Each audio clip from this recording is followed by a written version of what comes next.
Hello friends, welcome back to my channel. আশা করি সবাই ভালো আছো, আমিও ভালো আছি। আজকে কিছু একটা জিনিস নিয়ে আমি আলোচনা করব, জাস্ট আমার মনে হলো। এবার দেখো জিনিসটার গভীরতাটা কী, বা তোমরা সেই জিনিসটার সঙ্গে এগ্রি করছো কি না, এটা তোমাদের উপর আমি ছেড়ে দিচ্ছি। তো আজকে টিনার ব্লগ। তো টিনার ভিডিও শুরু কি হলো, যে বাড়ি থেকে ও বাবার সাথে যাচ্ছে বাজারে। এবার বাবাও ডিউটিতে যাচ্ছে, ভোটের ডিউটি পড়েছে, ঠিক আছে? অর্থাৎ ভোট শুরু হয়েছে ওখানে, নাহলে ভোটের ডিউটি করতে পারে না। তো ভোটের ডিউটি পড়েছে, বাবার সঙ্গে বেরোচ্ছে সকালবেলাটা, তার মানে সকালে উঠেছে, ঠিক আছে? আর মা বাড়িতে রয়েছে, ও মা শুয়ে রয়েছে দেখে ও কী করেছে, তালা দিয়ে চাবিটা গ্রিল দিয়ে ভেতরের দিকে ছুঁড়ে ফেলে দিয়েছে। আমরা কিন্তু এইভাবে অনেক সময় বাড়ি থেকে বেরোই।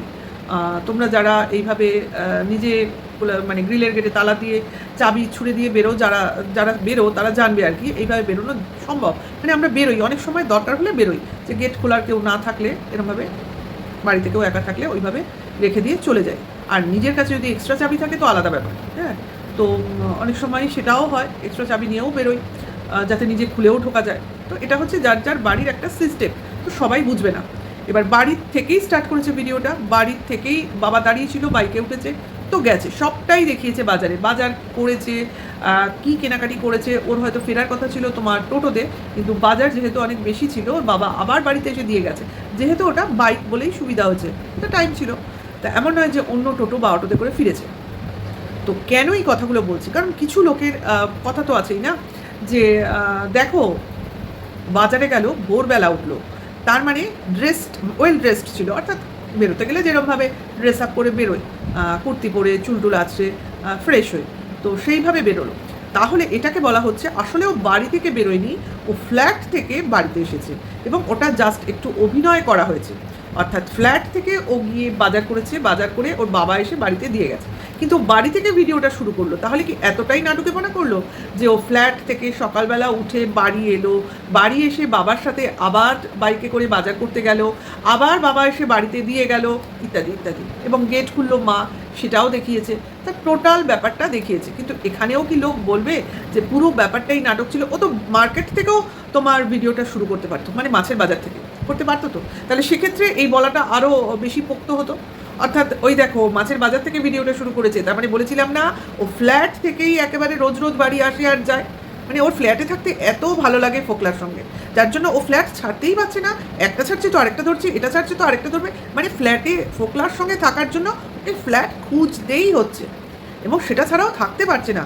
ও সাংঘাতিক ওর থাকার ইন্টারেস্ট, এটাই বলতে চাইছে। মানে যারা বলছে এইসব গল্প, তাদেরও বলার প্রচুর ইন্টারেস্ট, কারণ এইটা বলা ছাড়া তাদের ভাতই হজম হয় না, ঠিক আছে?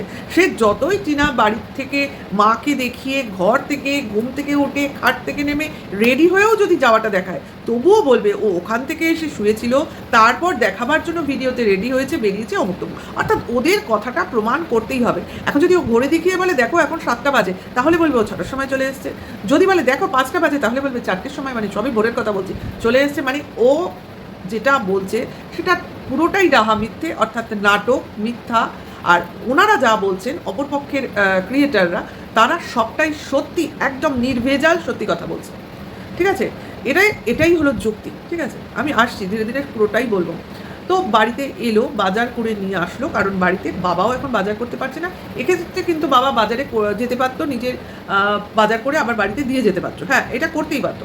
কিন্তু বাবা প্রথমে এটা ঠিক করেনি যে বাজার করে দিয়ে যাবে। ভেবেছিল মেয়ে যাবে, টোটো করে চলে আসবে, কিন্তু তার মনে হয়েছে এটা করা উচিত হবে না, অর্থাৎ সময় আছে তো দিয়ে আসে।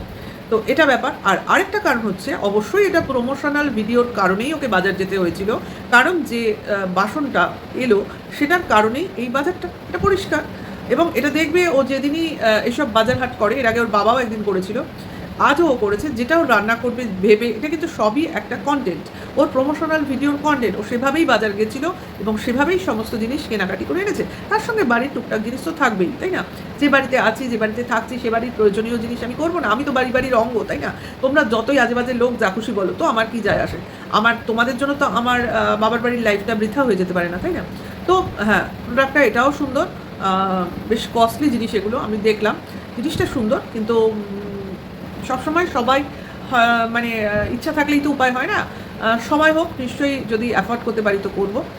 আসলে কি বলো তো, একার সংসারে না এখন আর এত বাসনের প্রয়োজন হয় না, আর রান্নাবান্নাই তো কমে গেছে, এটাই হয়েছে ব্যাপার। কিন্তু দেখলে কিনতে ইচ্ছা করে, এই হলো ব্যাপার। যাই হোক, সময় বলবে, সুযোগ হলে নিশ্চয়ই কেনা যেতে পারে। তো রান্না হলো মুড়ি ঘন্ট। আমি এটাই ভেবেছিলাম, আমি তো একসময় বাসনটা দেখে বিরিয়ানি বিরিয়ানি ফিল আসছিল, কিন্তু মাংস তো আসেনি, তো সেই জন্য মুড়ি ঘন্টই হবে। তো মুড়ি ঘন্ট ওয়ান টাইপ অফ পোলাও, তাই না? মাছের মাথা দিয়ে ওই গোবিন্দভোগ চাল দিয়েই কিন্তু পোলাও হয়, কাজেই মুড়ি ঘন্ট দিয়ে যেটা হয় ওটা পোলাও স্টাইলে, পোলাও মতো ফ্লেভারই দেয়। তো টিনার প্রবলেমটা যেটা রান্না করতে করতে বললো, ওর জলের সমস্যা হয়, তার জন্য ও মা রান্নাটা করলো। তো আমি এখানে বলতে পারি, আমি মুড়িঘণ্টর ব্যাপারটা জানি না, কিন্তু পোলাওয়ের ব্যাপারটা জানি, যেহেতু আমাদের পোলাও খুব করতে হয়। আমি জানি যে চাল যতটা নেয়, আমি অবশ্যই মেপে নিই, কারণ আমি এতটাও পারদর্শী নই। চাল যতটা নেবে, অর্থাৎ কাপের সাইজ, কাপ মেপেই আমি সবসময় চাল নিই, মেজারমেন্ট কাপ। তো সেই কাপের, যদি এমনি কাপও থাকে, চায়ের কাপেরও কাপ হয়, যে কাপটাই নেবে অ্যাকচুয়ালি, সে বাটিও হতে পারে, এমন নয় যে তোমাকে কাপই নিতে হবে, গ্লাসও হতে পারে।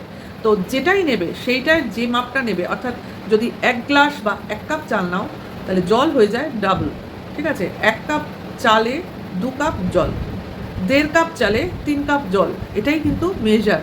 এবং এই মেজারেই কিন্তু আমি পোলাও রান্না করি, এবং গোবিন্দভোগ চালের করি অবভিয়াসলি, এবং সেটা হয় খুবই ঝরঝরে পোলাও, কোনো অসুবিধা হয় না। আর ওই যে 1.5 কাপ 1 কাপ যে মাপের জলটাই দাও, ওটা আমি গরম জল দিই, ঠান্ডা জল দিই না, ঠিক আছে? যেহেতু চালটা আগে প্রথমে একটু তেলে তোমার ভেজে নিতে হয়, তো পোলাওয়ের বা তোমার কী বলে, এই মুড়িঘণ্টের চালের ওই একই সিস্টেম, চাল ধুয়ে একটু যদি শুকিয়ে নাও, জলটা ঝরিয়ে নাও মানে স্টেনারে, তো না থাকলেই ভালো, তাহলে চালটা নরম হবে না, ঝরঝরে থাকবে। তো সেইটা করলে পরে ওই একই সিস্টেম, এটাই খুব কম টাইমে হয়ে যায়, ঠিক আছে? তো এটাই ব্যাপার। আর ঢাকা রান্না করলো, আজও দেখলাম মাথাটা দিয়ে হালকা ঢেকে দিল, কোনো অসুবিধা হয় না, আমরা ঢেকেই রান্না করি, কারণ কে ওই তেলের ছিটের ফোসকা পড়তে যাবে বলো? আর তাছাড়াও আমি ঢেকে সবসময় রান্না করি এই কারণে, যাতে ওই রান্নাঘরের তোমার টাইলসগুলো বেশি নোংরা না হয়, তেল মেলে ছিটে পড়লে একটুখানি যাই হোক পরে তো, আর পরিষ্কার তো আমিই করব, কাজের লোক এসে তো পরিষ্কার করবে না, যেটা তুমি নিজে করবে সেটা কিন্তু মানে তোমার সার্ভেন্ট বা হেল্পিং হ্যান্ড করবে না, তারা কিন্তু সবসময় তাদের মতো করে করবে। আর আমি করাইও না, কারণ আমি নিজের কাজ নিজে করতে বেশি কমফর্ট ফিল করি, মানে আমার মনে হয় আমি বেশি পারবো, যতদিন পারবো তাই করবো। তো এটাই ছিল ব্যাপার। তো রান্না হলো, মা মেয়ে একটু দেরিতে খেতে বসলো, তা অনেকেই বলছে রান্না হলো কোন ভোরবেলা, বা বাজার হলো কোন ভোরবেলা, তো খেতে এত দেরি হয়ে গেল কেন?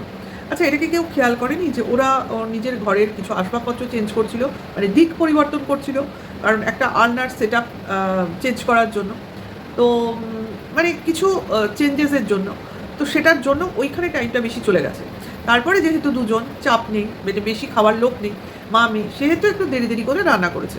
আর শীতের দুপুর তাড়াতাড়ি তোমার কেটে যায় যেন সময়টা, তো রাতটা বড় হয়, তো সেরকমই করতে করতে বেলা হয়ে গেছে, যেহেতু সকাল থেকে উঠে কাটনি, দুপুরে ঘুমিয়েছে, এবং বাবা এসছে পরে আবার বিকেলের রান্না আলাদা করে করেছে দেখলাম। মানে এই দুবেলা রান্না করতে আমার প্রচুর অ্যালার্জি, আমি যা করবো একবেলায় করব, দরকার হয় বিকেলের রান্নাও করে রাখবো, শুধু রুটি ভাত এই জিনিসগুলো বিকেলে চলতে পারে, কিন্তু এই মাছ বিকেলে আবার, ও বাবা, ওটা আমার দ্বারা হবে না। এরাও হয়তো মানে সকালে চাপ ছিল না, অন্যান্য কাজ করছিল বলে করেনি, কিন্তু এগুলো করে রাখলে কি বিকেলটা অন্তত নিজের মতো সময় কাটানো যায়, তাই না? বিশেষ করে এই ভিডিও এডিট দিকে নজর দেওয়া যায়। তো সেটা করতে করতে খাওয়া দাওয়া মেটাতে মেটাতে বেশি রাত হয়ে গেছে, তারপরে ভিডিও ক্লোজ করেছে এবং ভিডিও শেষ হয়ে গেছে। তো এইবার আমি চলে আসি যে কথাটা তোমাদের সামনে আমি বলতে চাইছি, অর্থাৎ এই ফ্ল্যাট যে কথাটা, যে অনেকেই বলছে না যে টিনা ফ্ল্যাট ছাড়তে হবে বা ফ্ল্যাট ছাড়তে চলেছে, তার জন্যই মা ওকে নিচের ওই ঘরটা ওকে ভালো করে গুছিয়ে দিচ্ছে, আলনা ঢোকাচ্ছে, ওকে থাকতে বলছে। আরে ভাই, ও তো ওখানেই আছে, ভালো করে আর খারাপ করে কি থাকবে? প্রথম থেকেই ওই ঘরে আছে, প্রথম থেকেই ওইখানে থাকছে, তাহলে আজকে নতুন তো কিছু নয়। হ্যাঁ, ঠাকুমা বা ঠাম্মি আসলে ওই ঘরে থাকে, ওর সঙ্গে শেয়ার করে, সে তো বরাবরই বলেছে ও ঠাম্মির সঙ্গেই থাকতে চায়, ঠাম্মির সঙ্গেই শেয়ার করে। তো ঠাম্মি এখন গেছে, শুনেছ নিশ্চয়ই, ওর পিস্তত দাদার বিয়ের সম্বন্ধ চলছে, সেই কারণে গেছে, ওরাও যাবে বলে আমরা কিন্তু শুনেছিলাম। তো এইবার চলে আসি, ফ্ল্যাটটা হয়তো ওকে ছাড়তে হবে এই নিয়ে বলছে, যে কারণে ওর বাবারও নাকি, ওর বাবা যে ব্যারাকে থাকে সেটা ওর বাবাকে ছাড়তে হয়েছে। কিন্তু এতক্ষণ কিন্তু আমরা সবাই জানি যে ওর বাবার ডিউটিটা চেঞ্জ হয়েছে, অর্থাৎ বাসের ডিউটিটা নেই, তার জন্যই তাকে রাত্রে থাকতে হচ্ছে না।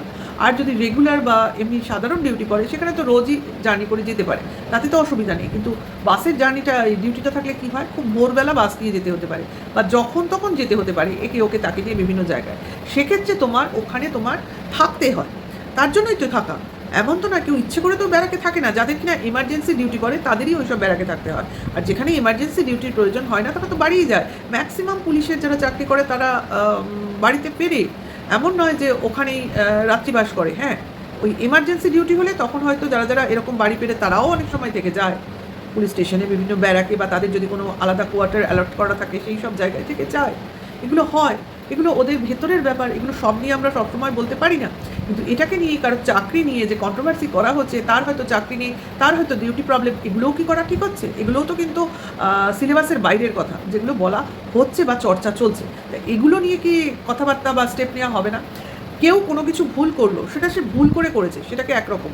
আর কেউ সেই ভুলটাকে নিয়ে চর্চা করে যাচ্ছে, সেটা কি আরও ভুল কাজ নয়? যারা ভুল ধরিয়ে দিচ্ছে তারা নিজেরাই ভুল করছে, তাহলে সেটা কি কোন গুডবুকের আখ্যায় ফেলা যাবে, তাই না? এবার চলে আসি টিনার ফ্ল্যাট। খুব চর্চা হচ্ছে যে টিনা কেন ফ্ল্যাট নিয়েছে। আচ্ছা, এর আগে ও যখন নিজের বাড়িতে ছিল, ভেবেছিল ছেলে নিয়ে ও ওখানেই থাকবে, তখন সবাই মিলে প্রচণ্ড বলেছিল ওই বাড়িতে কি ছেলে থাকতে পারে, ওটা কি ওর বাড়ি, ওটা তো দাদার বাড়ি। যদিও আজকাল জানি মেয়েদেরও সমান অধিকার, তবু এদের মাথায় ঢুকবে না, ঢুকলেও এরা বলবে, এটা হলো সোজা কথা। হ্যাঁ, ওর তো ওই বাড়িতে অধিকার নেই, ওই জঙ্গলে, মানে জঙ্গলই বলবো, মানে অনেক লোকজন যেখানে থাকে, ওই জঙ্গলের মধ্যে কি করে ওর ছেলে ওখানে থাকতে পারে? ওর উচিত একটা আলাদা কোনো বাসস্থান। কিন্তু এরাই কিন্তু এই কথাগুলো এনেছিল। এবার যখন টিনা সেই বাড়ি করাটা যখন অত্যাধিক লেন্দি বুঝে গেল, তো সেক্ষেত্রে ও ফ্ল্যাটটাকে সেফ মনে করলো, ফ্ল্যাট সেফ, অবভিয়াসলি সেফ, সেইটা নিল। তখন সেটা শুরু হয়ে গেল, ভাই এ তো ফ্ল্যাটও নিতে পারে, মানে এই 1 বছরের মধ্যে ওই ক্যাপাবল হয়ে গেছে যে একটা ফ্ল্যাট নিতে পারছে। অর্থাৎ অ্যাটলিস্ট ভাড়া, প্রথমে তো কেনা বলে এরা একটা হলো ভাড়া। তখন বুঝলো যে একে যে করেই হোক ফ্ল্যাট ছাড়া করতে হবে, কিনলে তো এই ব্যাপারটা হতো না, ছাড়া করতে হবে। তার জন্য নানান রকম প্রবলেম ক্রিয়েট করতে থাকলো। এইবার যখন সে একটা ফ্ল্যাট ছেড়ে আবার একটা ফ্ল্যাটে এলো, আবার প্রবলেম ক্রিয়েট, কারণ তার মানে প্রাইভেট লাইফটাকে পাবলিক করার চেষ্টা চলতে ছিল, অর্থাৎ সে যেটা দেখার প্রাইভেসিটাকে সামনে আনতে শুরু করলো। এদের বক্তব্য হচ্ছে টিনা ফ্ল্যাট নিচ্ছে বা থাকছে শুধুমাত্র ফোকলার জন্য, নতুন সংসারের জন্য। অর্থাৎ ফোকলার সঙ্গে ও অলরেডি ম্যারিড, এবং ফোকলার সঙ্গেই সে তার সাংসারিক জীবন যাপন করছে। ওরা কিন্তু এটা বলছে, এটা কিন্তু অবশ্যই পয়েন্ট আউট করো, ওরা কিন্তু ইনডাইরেক্টলি বলছে ফোকলার সঙ্গে টিনার লিগালি না, আনুষ্ঠানিক একটা মন্দিরে বিয়ে হয়ে গেছে এবং এরা সংসার করছে, অর্থাৎ এরা দাম্পত্য জীবন যাপন করছে, ঠিক আছে? এটা কিন্তু এরা দাবি করছে। এরপরে এরা ডিনাই করলে কিন্তু হবে না। এরা কিন্তু অলরেডি বলেছে, সবাই বলেছে, ইভেন বেচু অবধি বলেছে যে দুটো বিল, ঠিক আছে? এটা কিন্তু বলেছে, নিজের মুখে বলেছে, এবং সমস্ত ভিডিও আমাদের কাছে আছে। এবং ফোকলার সঙ্গেও যে এ সংসার করছে, দম্পতি হিসেবে কাটাচ্ছে, এটাও এরা এভরিওয়ান বলেছে, ঠিক আছে? তো এই কারণেই ফ্ল্যাট নেওয়া, ফ্ল্যাট সাজানো, ফ্ল্যাটে থাকা, ঠিক আছে? এবং সেটাকে এরা বলছে এটা নোংরা পর্যায়ে গেছে, এবং এটা নিয়ে বিশাল একটা ওখানে ক্যাওয়াস হচ্ছে। তার জন্য হয়তো টিনাকে ভবিষ্যতে, মানে কিছুদিনের মধ্যে ফ্ল্যাটটা ছেড়ে দিতে হবে, যেটা কিনা ওই সেবক দাদাও ব্যাপারটাকে ট্যাকেল করতে পারছে না এতদূর। আচ্ছা, আমি একটা কথা বলি, কিছুদিন আগেই ফোকলা একটা লাইভ করেছিল, সবাই দেখেছে। এর আগেও তার বার্থডে সেলিব্রেশন বা তার অন্যান্য ভিডিওতে তার বাড়ির প্রিয়দংশ দেখা গেছে। তো তার একটা বাড়ি আছে, এটা আমরা জানি, এবং এটা নিয়ে বহুবার অনেক ভিডিওজের মাধ্যমেও সামনে চলে এসছে যে অমুক জায়গায় আছে, অমুক জায়গায় রয়েছে, গলার স্বর অমুক স্বর, অমুক তমুক, অর্থাৎ সেই ঘোনার ব্যাপারটা, যেখানে কিনা টিনা নাকি প্রায় যায়, থাকে, ওটাই ওর শ্বশুর বাড়ি, ওখানে ও রয়েছে, সংসার করছে। তাহলে আমি বলি, ওর যদি বিয়ে হয়ে গিয়ে থাকে ফোকলার সাথে, এদের কথা মতো যদি ওর সঙ্গে সংসারই করে, এবং আগেও যেহেতু ও ওইখানে গেছে এদের কথা মতো, তাহলে কেন কষ্ট করে পয়সা খরচ করে ফ্ল্যাট নিতে যাবে? কেন? ও তো এখনও, আগেও বলতো এরা, এখনও বলছে এরা, ও তো ওই ঘনাতে গিয়ে ওই যেটাকে এরা সো কল্ড সংসার বলছে, তো সেই সংসারে, সেই বাড়িতে থেকেই সংসার করতে পারতো। কারণ অলরেডি ফোকলা তার বাড়ির লেআউট দেখিয়ে দিয়েছে, তার দোতলা একতলা মোটামুটি আমাদের কাছে ক্লিয়ার, এবং সেটা যে ওয়েল ফার্নিশড, মানে ওয়েল ফার্নিশড না, অবশ্যই নয়, সেমি ফার্নিশড হয়ে রয়েছে। সব ঘর ঠিকমতো সাজানোও নেই, ফার্নিচারও পুরোপুরি দেখায়নি, ফাঁকা ফাঁকাই যতটা দেখলাম। তো সেখানে গিয়েই থাকতে পারে, সেখানে গিয়েই টাইম স্পেন্ড করতে পারে, সেখানেই সংসার করতে পারে। শুধু শুধু বাইরে পয়সা দিয়ে ফ্ল্যাট কিনে থাকবে কেন? কেন থাকবে? কিসের জন্য থাকবে? থাকার তো প্রয়োজন নেই। যে কথা আগেও ছিল সে কথা এখনও আছে, শুধু শুধু মাঝখানে ফ্ল্যাটটা কেন আসতে যাবে? এটা আমার প্রশ্ন। ওয়াই? কিসের জন্য? ভিউয়ার্সরা, মানে অপোজিট ভিউয়ার্সরা তখনও বলেছে, অপোজিট ভিউয়ার্সরা বা কন্ট্রোভার্সি ক্রিয়েটাররা এখনও বলছে যে ফোকলাই থাকে, ফোকলার সঙ্গেই থাকে, ফোকলার সঙ্গেই সংসার করছে। তাহলে কেন ওই ফ্ল্যাট, কেন ঘোনার ওই বাড়ি নয়? এটা আমার প্রশ্ন। কিসের জন্য? হ্যাঁ, শুধু শুধু কেন পয়সা খরচ করতে যাবে? এই ফার্নিচার নিয়ে টোটাল তো ওখানেই উঠতে পারে, এইখান থেকে খাটমাট খুলে নিয়ে যাওয়ার কী প্রয়োজন ছিল? হ্যাঁ, মানে এরা বলতে চায়, এরা যেটা বলে সেটা হচ্ছে ধ্রুব সত্য, আর আদার্স যারা বলে তারা মিথ্যাবাদী। Number one. আরে ভাই, একটা না একটা সময় সত্যি কথা সামনে আসবেই। যদি টিনার ওই ফোকলার সঙ্গে থাকার হতো, যেমন প্রথম স্বীকার করেছিল সেরকম এখনও স্বীকার করতো, তাতে কি এসে যায়? এটা তো কোনো ম্যাটার করে না আজকাল। হ্যাঁ, লিগালি ম্যারিড কোনোদিনও নয়, কোনোদিনও ছিল না, হওয়া সম্ভব নয়। যদি হতো ডিভোর্সের পর হতো, কিন্তু এখন তো নয়। ডিভোর্সও দিচ্ছেও না, ডিভোর্সও নিচ্ছেও না, কাজে বিয়ের তো সম্ভাবনা অদূর ভবিষ্যতেও নেই। ঠিক আছে? আর সঙ্গে ওর ছেলেও নেই। ছেলেকে পাবে, তারপর ও ভবিষ্যতে চিন্তা করবে যে ও ওর জীবনটাকে কিভাবে সাজাবে, তার আগে তো নয়। কারণ ওর একটা লক্ষ্য আছে, এখন সামনে একটা টার্গেট আছে। সত্যি টার্গেটটা ফুলফিল না হওয়া অবধি এই যে অপপ্রচার চালিয়ে তার পথ মন এইসব বিভ্রান্ত করার চেষ্টা চলছে, সেটা কিন্তু খুব একটা ফলপ্রসূ হবে না, কোনো লাভ নেই। যেভাবে ওর বাবাকে মাকে ওকে টার্গেট করা হচ্ছে, তো টার্গেট তো করা হোক, কোনো অসুবিধা নেই, কিন্তু টার্গেট যে সবসময় রেজাল্ট আনবে এমনটা কিন্তু নয়। নোংরামিরও কিন্তু একটা সীমা থাকে, একটা মানে লিমিট থাকে। এখন যে কন্ট্রোভার্সিটা হচ্ছে সেটা হচ্ছে আনলিমিটেড নোংরামি।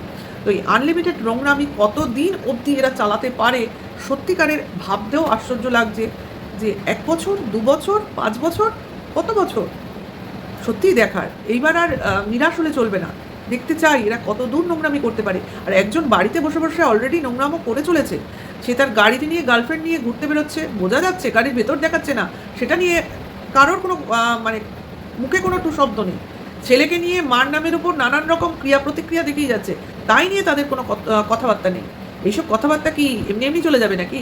আমরা তো সমস্ত জিনিস নিয়ে কথা বলবো, কারণ সব কিছুই কিন্তু একটা রেকর্ড হওয়া দরকার, কারণ এই জিনিসগুলো ভবিষ্যতে কাজে লাগবে। কার কাজে লাগবে সে তো দেখা যাবে। তো ভিডিওটা আমি এখানেই রাখবো, বেশিক্ষণ আর বাড়াবো না। ভালো লাগলে লাইক কমেন্টস করো এবং অবশ্য করে নেক্সট ভিডিও ওয়েট করো। Tata, by.